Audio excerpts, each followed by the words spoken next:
What's up, guys? I'm back again, and today I'll be going over an updated second place branded Synchro deck profile.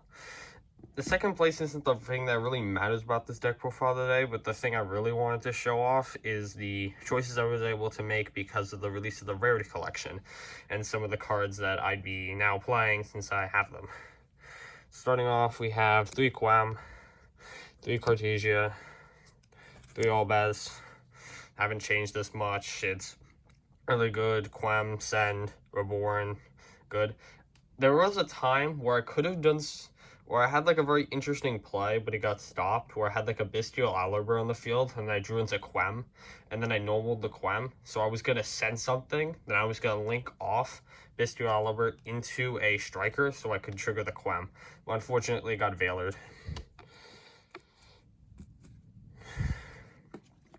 Bestials, triple Lubellion, triple Sarnier, double Druis, 1 Magnemite, 1 Bestial Aliber.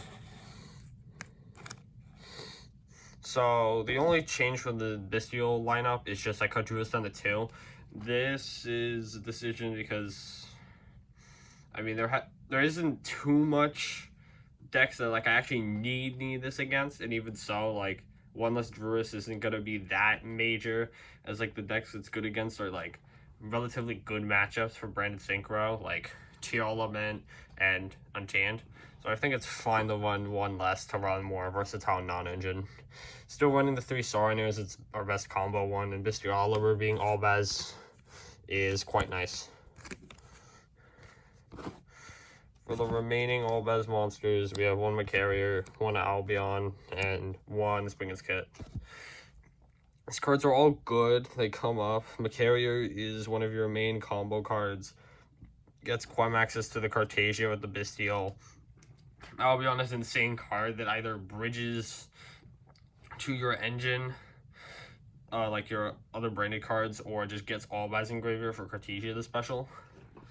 And the Springen's Kit, it comes up sometimes. Even though I run less High Spirits now, it's still good to have, like, even as an extra starter, like, just in case we can't do the Synchro plays or Quem doesn't do enough without other cards like Cartesia or Bestial. Usually side out going second, but it's still fine to have. Brain Fusion is still exceptionally powerful. Spells, brand spells with triple branded fusion, 2 High Spirits, 1 branded in red, 1 in white, 1 regained.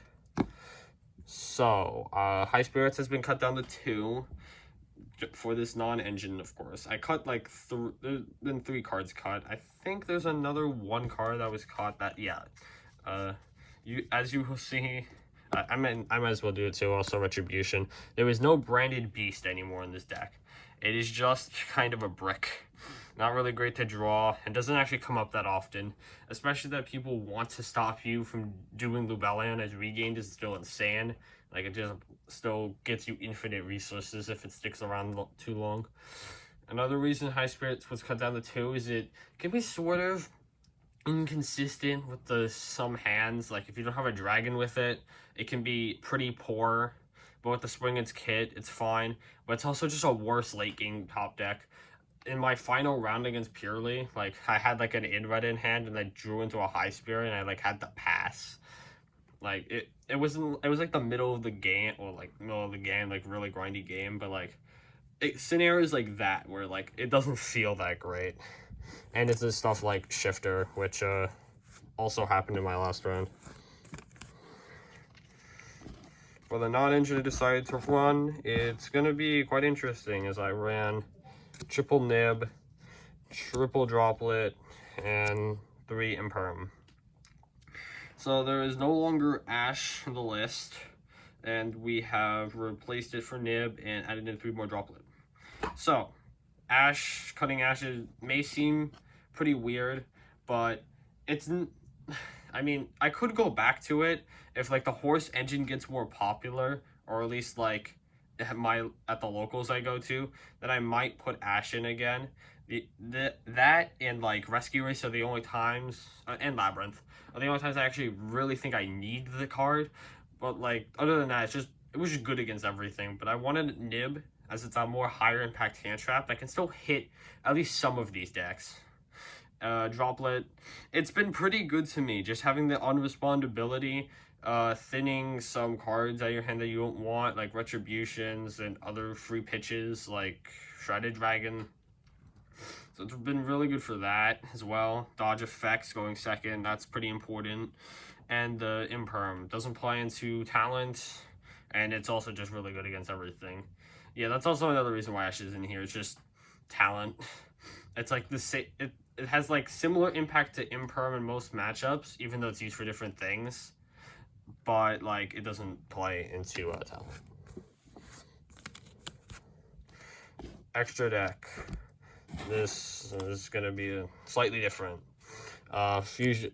Albus Fusions, 2 Albion, the Branded Dragon, 1 Lubellion, 1 Mirror Jade, 1 Sanctifier, 1 Windbrum, and 1 Titanic Lad. So, I have cut the second Mirror Jade for some extra things in the extra deck. I do like running 2, but I feel like the other things I put in here are just way too strong not to have, and like, it doesn't come up that often, and like, you could still have time to reuse it again. When I played against Tier Element, and when Kaleido shuffled back my Mirror Jade, and I made it later on, I think I used probably Albaz to fuse with it. Pretty sure that's how I did it. So yeah, you can see it's still very. It's if you find the space in your own eyes to play a second Mirror Jade, you can go for it. But I feel like there's not really anything to cut now. The other fusions, the Grangoyle, Furious Dragon, and the Guardian Chimera, these are all the same. Guardian Chimera is still so cracked against everything. Card's just insane. Don't know why it wasn't played in earlier builds. And especially with the regaming of the Chain Block it and get more draws. Either having draw 3, pop 1, or draw 2, pop 2. It's so insanely strong. Especially that I'm really good at drawing Branded Fusion off of it. Especially when I go draw 1, pop 2. It's kind of weird. Furious Dragon helps out back row. You can also cheese the effect when you target a monster you control and a card you control to either chain Cartesia to fuse if you target Cartesia or the other thing it was going to fuse with, or you can pop your own Mirror Jade in the card your opponent controls, and if you have a Quem on field, if you have like a way to trigger it or the opponent triggers it, the way you can trigger it is like High Spirit, you can Quem Reborn the Mirror Jade, which can definitely come up sometimes. It's a bit situational, but it's also good to know. For the Links and Synchros, we have 1 Dissipator, 1 Baron. Finally, this card is cheap.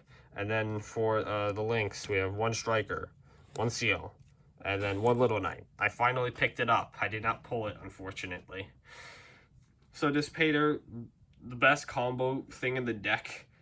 It can, like, it just, like, does so much for a combo that it can be sometimes difficult to make Baron, but at the same time, sometimes your combo doesn't work, and you can just make Baron anyways. It's, like, probably going to be better. Unless, like, your opponent has a banished Albaz, then you can reborn it with Dissipator and choose their guys, which is pretty nice. Like, it's also, like, unexpected. Like, usually, like, there are other ways to, like, deal with Dissipator, because, like, your opponent needs banished cards, they can remove it by spell trap stuff. But then when I have the tuner and the Bistio on field, it's like, it's not reading the same message that it equals Baron, because it's a branded deck. You're not expecting this, especially game 1. So you're just gonna make Baron for free, and you basically just destroy the field at that point. And then the added in the Little Knight card is very good to make. It comes up sometimes where you can link away a random body in a Grangoyle instead of just leaving it on field, just so you have like an extra interruption. Also, since you can make fusions like extra guys very easily, you can get the normal banish on summon quite often, and you can also link climb with Striker Dragon. And the other thing that this card does, on top of literally everything, is that it also helps you with Babushka, which was at the last week tournament, which I also got second at. So I guess it's technically 2 second places. So yeah, that's about it for the extra. Side deck. I don't know if I changed this from last time. Monsters 3 draw, 3 bell. So bell is primarily for going first to deal with Bestials and I guess Crow if they're playing that over Bestials. Just because your combo is so strong that if it's resolving, you're winning. So you usually just want to side in cards to defend against the cards you lose to. End roll is just for those combo decks. You don't want them resolving the combo so you can break the board from there. Or board, quote unquote, depending on what it is and when you draw them. Okay. The remaining cards inside, all the spells, we have Triple Dark Ruler for combo, Triple Talent, Triple Tactic Talent for going first, and 2 Lightning Storm Duster. The other thing that the Rarity collection did so well. I mean, Lightning Storm was kind of cheap after, like, the Magnificent Mavens reprint, but, like, I haven't wanted to pick it up. I don't know. I just didn't feel like going for it. So, now it's here. So talent also follows this way of wanting to put in cards from the side to deal with cards you lose to. And yeah, for Bestials, you can just rip another card out of their hand and try the combo or draw 2 if you need extra extenders if the Bestial hurt that much. And Lightning Storm Duster for back row decks. It feels so good to run Lightning Storm instead of Cosmic, because I was basically just coping on the fact that I would chain Cosmic to Skill Drain instead of like blind Cosmicing. But it feels so good to just go Lightning Storm, call back row, and do a lot. I did open against my Labyrinth player yesterday, Lightning Storm Bell plus some engine, like Quem, Druis, some other stuff. So I went Lightning Storm, and then go big look on my Chain Bell, which also that's, like I said before, like that's where you'd want Ash, and that against Labyrinth especially before they like D-Barrier or E-Rad you, even though there are only like 10 spells in the deck, which is actually kind of surprising for a branded deck. So I hope you enjoyed. Make sure to like, comment, subscribe if you did. Let me know if there are any things that you do with this deck. I'll catch you in the next one. Bye.